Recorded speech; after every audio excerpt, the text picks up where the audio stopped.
Aqui vou eu, aqui vai Speed. Putaria. São sobre rodas. Oh! Tan, tan, tan. Estou indo direto para aquele virar para desviar dele.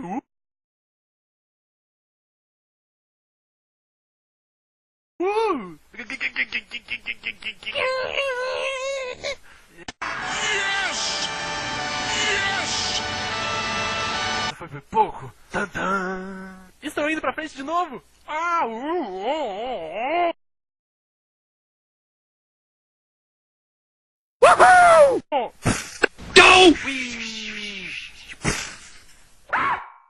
Olá, família, tomando café da manhã, a refeição mais importante do dia.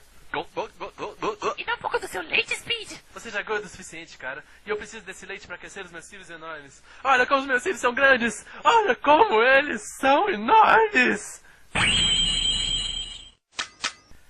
Ai, Trixie, você gostou dos meus cílios enormes? Que tal a gente subir lá e... Fazer sexo.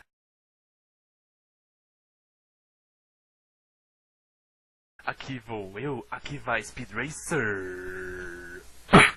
Desculpa, Speed, mas eu não saio com homens que não reconhecem minha independência como... Puta. Isso, gorducho tem mais chance de sair comigo que você. Gorducho? O seu nome é Gorducho?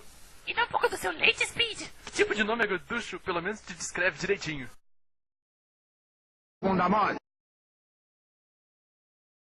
Você acha meu nome estranho?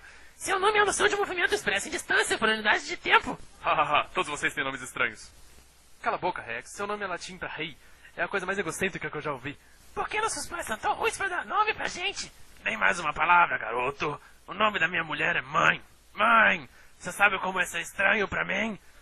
Você sabe como isso é estranho durante o sexo?